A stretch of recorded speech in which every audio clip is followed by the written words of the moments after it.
Welcome back to our series on orange pilling your church.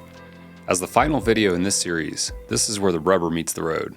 It's time to help your church create a plan for using Bitcoin. And there are quite a few factors to consider as you go through the process, such as age, size, demographics, financial situation, geography, and goals. On age, how established is your church? Are you just getting started with limited funds? Or have you been around for decades with a long track record of budget surpluses? On size, how large is your church, and do you have growing or declining attendance trends?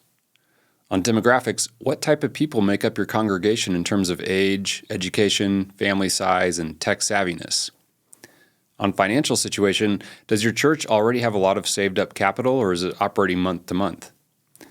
On geography, is your church urban or rural, and are you in a developed or developing country that is pro-Bitcoin? And finally, on goals, is your church focused on growing larger and becoming a resource for other missions, or is it more focused on planting churches and staying small? The answers to these questions should make it clear how best to approach Bitcoin. But when in doubt, or when there's a lack of conviction, it's always better to go slower. Remember, you may be able to convince your church to adopt Bitcoin on your word alone, and this might be fine during a bull market, but when things turn down, emotions can take over and things can get ugly. If necessary, go back and watch the proof of work video in this series if you need a reminder about conviction. So let's talk through a few examples. If you attend a church plant that's just getting started with a small number of young families in an expensive urban area, you might have little to no extra funds any given month to put towards savings, much less Bitcoin.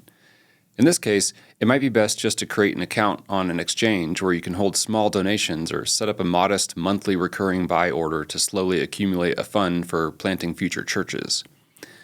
On the other hand, if you go to a resource church with stable or growing attendance and large cash balances in building, missions, or benevolence funds, you might be able to justify large, upfront, one-time purchases, and even moving the Bitcoin to self-custody or collaborative custody. Of course, it may also be more wise to avoid the one-time purchases and instead gradually move into Bitcoin over a set period of time, which could be months or even years. And this could depend on several factors, including the market cycle and your liquidity needs.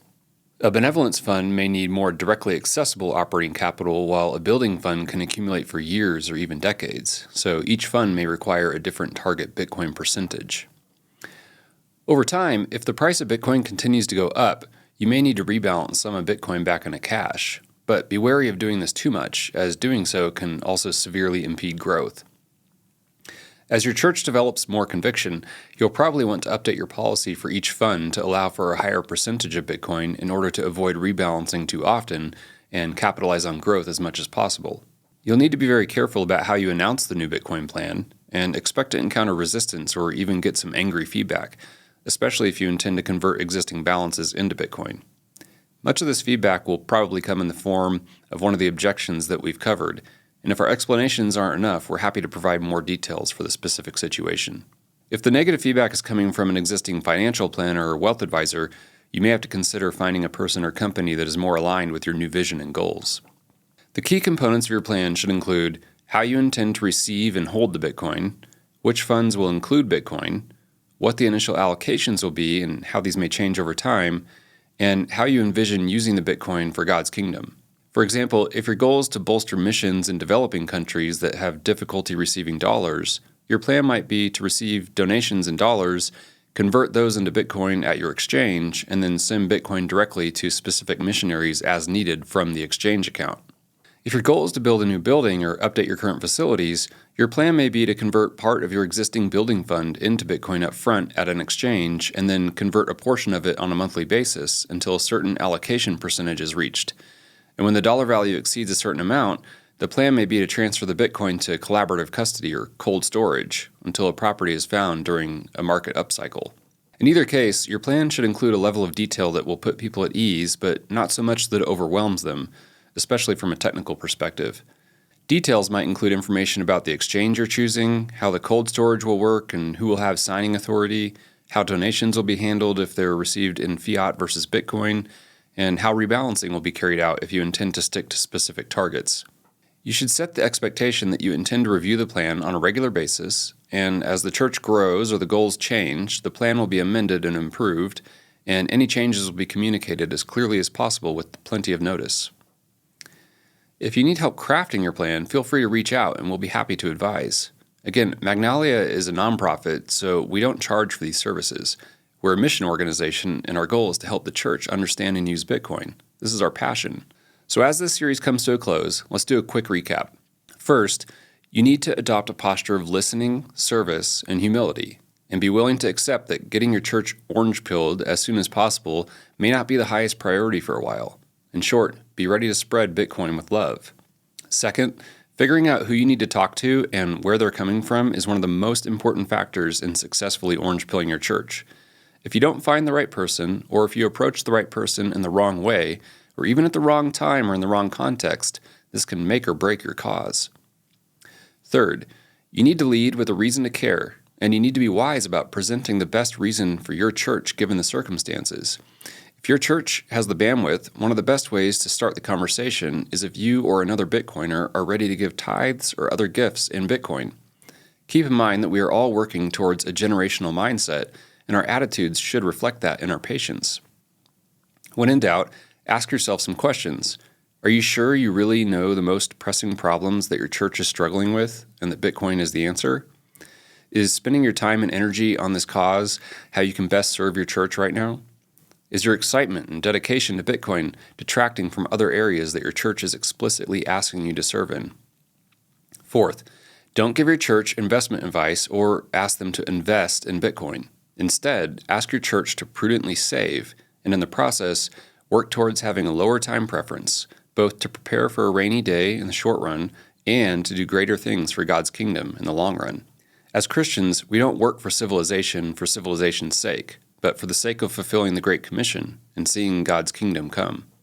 Fifth, like every other matter under heaven, Bitcoin has its own seasons, and sometimes those seasons can swing wildly between positive and negative extremes, especially when comparing it to other financial instruments. If you feel like your church leaders have a good understanding and level of conviction, getting in during a bull market may be the right time for your church. But if not, it may be wise to wait, or at least ease into the position. Not necessarily for a dip or even a crash, but until conviction is developed.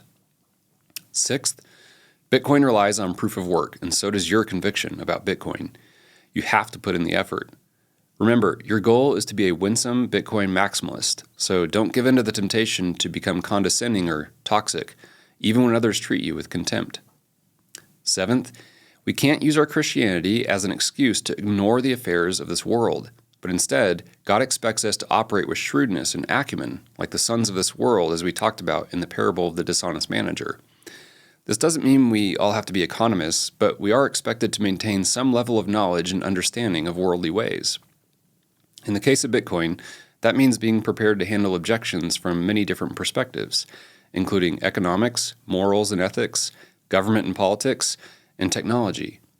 It isn't your job to be an expert on every arcane detail of Bitcoin or economics, but you should be ready with a high-level response to the most common objections, as this can go a long way to giving your message credibility and showing your church that you've carefully considered your position. Eighth, and finally, acknowledge that Bitcoin custody can be confusing and even daunting for the uninitiated.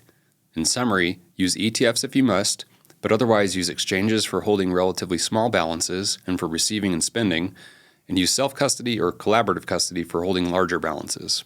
Also, be aware that the Bitcoin custody landscape improves all the time, so it's important to regularly review your setup and make tweaks or changes as better options become available, or as your knowledge and conviction increase, or as your leadership changes, or as your assets under management go up. So that's the recap, and now we'll leave you with one more final word of encouragement from 2 Corinthians 9:11 through 13, which says, "You will be enriched in every way to be generous in every way, which through us will produce thanksgiving to God. For the ministry of this service is not only supplying the needs of the saints, but is also overflowing in many thanksgivings to God. By their approval of this service, they will glorify God because of your submission that comes from your confession of the gospel of Christ, and the generosity of your contribution for them and for all others." Here, Paul shows us how financial generosity and blessings can be used as a means for God to magnify His glory and increase the number of people offering thanksgiving to Him. Our hope and prayer is that God will use Bitcoin to bless your church and enable you to do great things for His kingdom. So get to it, glorify God, and may your heart overflow with joy and gratitude for His faithfulness.